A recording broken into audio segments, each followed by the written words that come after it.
तो मैं आपसे, देखिए लॉ एंड ऑर्डर की बात कर रहे हैं हम लोग, क्राइम की बात कर रहे हैं, तो मैं आपसे ये भी पूछ लूँ धामी जी कि पिछले 1 साल में 4 बड़े बड़े आंदोलन जो आपने फेस किया, चाहे वो पेपर लीक का आंदोलन हो या अंकिता भंडारी की वजह से आंदोलन हो, वो एंजल चकमा की हत्या कर दी गई, अब उसमें कुछ लोग कह रहे हैं वो रेस अटैक था, आप लोग कह रहे हैं कि उसमें एविडेंस नहीं है रेस अटैक का, ये सब बातें मैं समझ रही हूँ, मगर पॉइंट यहाँ पर है धामी जी, और अभी सोचिए पिछले वीक आपके एक एमएलए साहब वो किसी शिक्षण अधिकारी के रूम में घुसकर मारपीट करते हैं, कुर्सी उठा के फेंक देते, ऐसी दबंगई चलती है आपके नीचे, आप होम मिनिस्टर हैं, क्या कर रहे हैं धामी जी? Why you not controlling all of this? देखिए, आपने कहा कि 4 बड़े बड़े केस, एक छात्रों का आंदोलन होता है जी, छात्रों के आंदोलन को भी पेपर लीक कह के प्रचारित किया जाता है। ओके, कि पेपर लीक हो गया। अब 11 बजे पेपर शुरू होता है और मुझे पूरी तरह से पता था कि इस प्रकार का कोई ना कोई अभी एक फैब्रिकेटेड मामला क्रिएट किया जाएगा, क्योंकि हमने एक बड़ा माइलस्टोन सेट किया यहाँ पर। पिछले 4 सालों में हमने अभी तक 28,000 नियुक्तियाँ अभी संपन्न कर ली हैं, 28,000, और एक में भी कहीं पर नकल का मामला नहीं आया। देखिए 11 बजे पेपर शुरू होता है जी, और 11:35 पर उस पेपर में से कुछ क्वेश्चन मोबाइल से फोटो खींच के बाहर डाल दिए जाते हैं। वो ऐसा व्यक्ति एग्ज़ाम में बैठता है जिसको एग्ज़ाम से कोई लेना देना नहीं होता है, वो अपनी बहन को देता है, उसकी बहन किसी प्रोफेसर को देती है, प्रोफेसर फिर किसी चौथे आदमी को वो पेपर पहुंचता है, और 2 बजे जैसे ही पेपर संपन्न होता है वैसे ही पूरा सोशल मीडिया में पूरी बाढ़ जैसी आ गई, पूरा जो टूल किट, अर्बन नक्सल गैंग और जितने जितने ये व्यवस्था विरोधी सारे लोग इस प्रकार का अफरा तफरी का माहौल बनाते हैं और लगातार ये मामला चलता है। okay.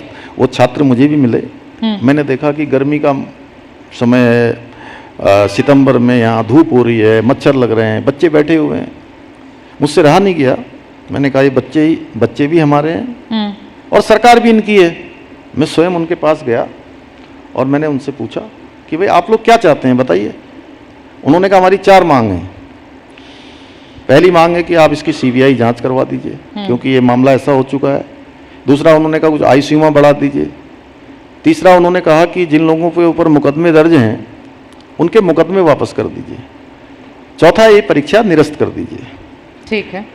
मैंने कहा देखिए 2 चीज़ मैं अभी तत्काल कर रहा हूँ। एक तो अब परीक्षा पर प्रश्न चिन्ह खड़ा हो गया है, किसी बच्चे के या उनके माता पिता के मन में संदेह नहीं रहना चाहिए कि कोई परीक्षा में कहीं धांधली हो रही है या कोई गड़बड़ हो रहा है। पेपर लीक है ही नहीं, टेक्निकली द वे आप जैसे समझा रहे हैं ये पेपर लीक है ही नहीं। अब आप समझ गए इतनी तो सभी लोग। मैं तो पहले से ही समझी हुई थी दामी जी। पॉइंट ये है कि इतना सारा माहौल बना तो सवाल तो आपसे करना ही पड़ेगा मुझे। नहीं, क्योंकि ये फोटो खींचकर जो बाहर किया उससे किसका फायदा हुआ? मैं तो बहुत सोच रही हूँ कि उससे उस वक्त किसका फायदा हुआ?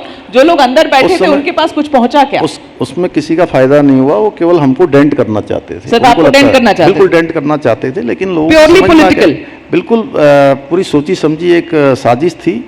और पेपर लीक था ही नहीं। पेपर लीक होता तो 9 बजे होता, 8 बजे होता, 10 बजे होता, पेपर शुरू होने से पहले हो जाता। आंदोलन क्यों हो रहे हैं? क्या हुआ? प्रायोजित है सारे चीज? अब ये राज्य देखिए हमारा आंदोलनों से ही बना हुआ राज्य है, इसलिए मैं सहज रूप से इसको स्वीकार करता हूँ।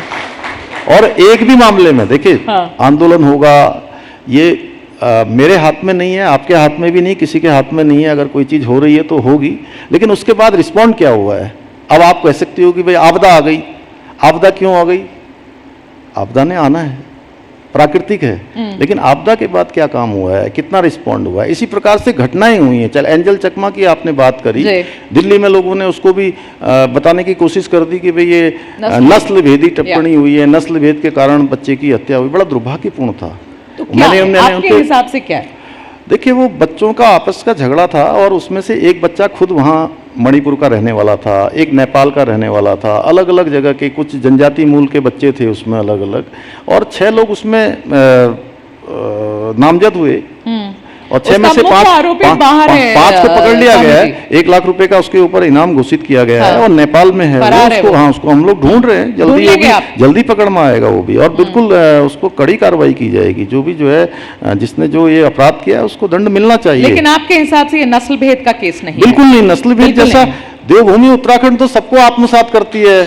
देवभूमि में लाखों बच्चे पढ़ते हैं, पूरे देश के और दुनिया के बच्चे, दुनिया के मैं कह रहा हूँ। तो यहाँ पर कभी कोई ऐसी घटना नहीं होती है। सब लोग यहाँ तो उत्तराखंड में जो आता है वो यहीं का होकर रह जाता है। वैसे कुछ तो बात है इस जगह में। लेकिन चलिए धामी जी जरा असली मुद्दे पर अब आए, जो आप बड़े गर्व से करते हैं, कहते हैं, सवाल तो पूछना पड़ेगा उसके ऊपर। अब उत्तराखंड में ना ऐसा जैसे लगने लगा है कि हिंदुत्व की नई प्रयोगशाला बन गई है उत्तराखंड। आप बड़े गर्व से कहते हैं कि आपके कार्यकाल में 400 से ज्यादा मजारें गिराई गई जो जंगलों की जमीन पर अतिक्रमण था। अब धामी जी मैं आपको एक डेटा बताती हूं जो आपकी सरकार की है। 2023 यू वर द सीएम। आपकी सरकार की मुहिम जब शुरू हुई तो स्टेट फॉरेस्ट डिपार्टमेंट ने शुरुआत में एक सर्वे किया। उस सर्वे में वो ये बताते हैं कि जितनी संख्या अतिक्रमण किए हुए मस्जिदों की है जिस एरिया में, उससे कहीं ज्यादा संख्या मंदिरों की है। और धामी जी क्या गिराते हैं? 400 मस्जिद और कितने मंदिर? सिर्फ 45। अब धामी जी क्रिटिक्स तो कहेंगे ना कि आप थोड़ा सेलेक्टिव टारगेट कर रहे हैं यहां पर। तो अब ये मामला ऐसा है कि धामी जी अतिक्रमण हटाना चाह रहे हैं या मुसलमानों को निशाने पर लाना चाह रहे हैं? एकदम सीधा सवाल बताइए। इससे आगे भी कुछ हो तो वही पूछ लीजिए, फिर एक साथ बोल देता हूँ। दीजिए मौका मुझे अलग अलग करके पूछने का धामी जी, बताइए। और देखिए पूछूंगी। ऐसा है कि ये जो अतिक्रमण है, हाँ इसको अतिक्रमण को क्या कोई सही ठहराएगा? मैंने एक बार और भी आपसे पूछा था। तो मंदिर जो नहीं, अतिक्रमण कर रहे हैं देखिए, उसको आप कैसे आप छोड़ देते हैं जो वो भी- बताइए। जो आप भी- सवाल क्यों घुमा रहे हैं? मैंने जो भी अतिक्रमित है हाँ। उसको हटाने की कार्रवाई चल रही है। हाँ। अतिक्रमण में जहां जहां भी जो आ रहा है उसको हटाया जा रहा है और देवभूमि का मूल अस्तित्व बचा रहना चाहिए, ये हमारा संकल्प है।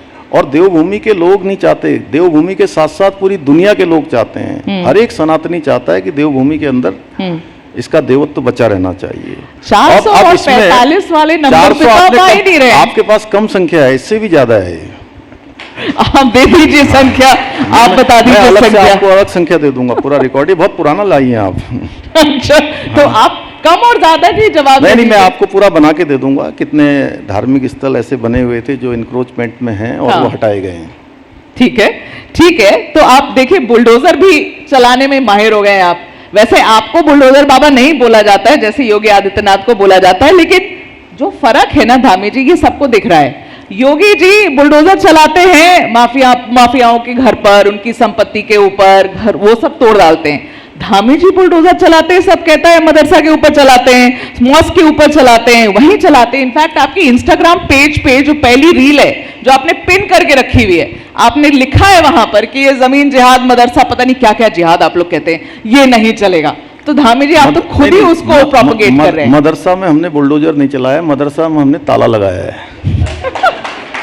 तो क्या मॉस्क पे बुलडोजर चलाया है, मस्जिद पे चलाया है? नहीं, देखिए अतिक्रमण कहीं भी होगा उसको हटाया जाएगा और किसी ने भी अतिक्रमण किया होगा उसको हटाया जाएगा। अब आप कह रही हैं, मतलब मैं सोच रहा हूं कि आपका क्वेश्चन ये है हाँ। कि हम एक वर्ग विशेष को टारगेट कर रहे हैं। मैंने आपसे पहले भी पूछा है, आप तब भी कर रहे थे, आप अभी भी नहीं, कर रहे हैं, मैं- ऐसा लगता है लोगों को। मैं आपको बताऊं, देखिए कहीं पर भी हमारे यहाँ पर कोई दंगा हुआ, कोई बलवा हुआ, कहीं पर कोई हुड़दंग हुआ जिसके कारण से ऐसा गुटी संघर्ष सामने आया हो, नहीं हुआ। क्योंकि उत्तराखंड देवभूमि है और देवभूमि में सब लोग आपस में बहुत प्रेम से रहते हैं, एक दूसरे के साथ बहुत प्रेमपूर्ण संबंध हैं, बहुत शांतिपूर्ण संबंध आपस में रहते हैं। लेकिन अतिक्रमण होगा, उसको हटाया जाएगा। आप लोग कहेंगे कि भाई ये कम्युनल है, ये एक वर्ग विशेष को टारगेट किया जा रहा है। हम यूसीसी का कानून लाते हैं जिसको भारत का संविधान, जिसकी वो तो जिसमें- बहुत जरूरी है दामी नहीं, जी। भारत के संविधान में जिसका बिल्कुल। प्रावधान किया गया है, जिस अब संविधान बनाने वालों ने जिसकी व्यवस्था की है, आर्टिकल 44 में इसका पूरा लिखा हुआ है संविधान में। सुप्रीम कोर्ट कह रही है, हाई कोर्ट कह रही है, कई बार ऐसे ऑर्डर सुप्रीम कोर्ट और हाई कोर्ट ने भी पास जी, किए जी, हैं। बिल्कुल। तो लोग कहेंगे कि किसी को टारगेट कर रहे हैं, उसके बाद हम यहाँ पर दंगा रोकने का कोई कानून लाते हैं हाँ, तो लोग कहेंगे किसी को टारगेट कर रहे हैं। हम धर्मांतरण रोकने का कानून लाते हैं हाँ। तो लोग कहेंगे किसी को टारगेट कर रहे हैं। इसी तरह से हम मदरसा बोर्ड समाप्त करते हैं कि सभी बच्चों को अच्छी शिक्षा मिलनी चाहिए, सारे बच्चे अच्छे पढ़ने चाहिए। और मुस्लिम बच्चों के साथ साथ हमारे सिख, बौद्ध, जैन, पारसी, ईसाई, इन सबको भी उस शिक्षा के जो हमने प्राधिकरण बनाया उसके अंतर्गत लाके सबको अच्छी शिक्षा और इन बच्चों को भी आधुनिक शिक्षा, संस्कार इनको मिले, हम उसकी व्यवस्था करेंगे। तो लोग कहेंगे कि जो है हम किसी को टारगेट कर रहे हैं, हम लव जिहाद छोटी छोटी बच्चियों को, हमारी बेटियों को, बहनों को बहलाकर, फुसलाकर, नाम बदलकर, छद्म वेश धारण करके उनके जीवन के साथ खिलवाड़ किया जाएगा और हम उन पर कार्रवाई करेंगे। तो लोग कहेंगे कि हम किसी को टारगेट कर रहे हैं।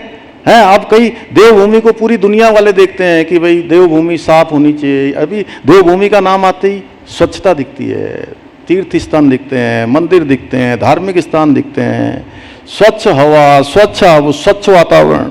अब यहाँ पर नहीं, मुसलमानों को भी सफाई कर रहे हैं साथ में आप, यहाँ पर हवा स्वच्छ करने के अलावा। जी नहीं, यहाँ पर अगर खाने में यहाँ पर खाने में कुछ डाल दिया जाए, कुछ उसको घृणित खराब कर दिया जाए तो ये उसके खिलाफ हम कार्रवाई करते हैं। लोग कहेंगे उसको टारगेट करते हैं। अरे भाई, अब अगर हम ये अच्छा काम न करें क्या? आपके इस कारण से कि आप हम पर बार बार हमको रोकते रहेंगे कि हम अच्छा काम न करें, जो व्यवस्था न बनाते रहें, तो ये तो नहीं होने वाला है ना, नहीं होने वाला है, रुकने वाला नहीं है। ओके।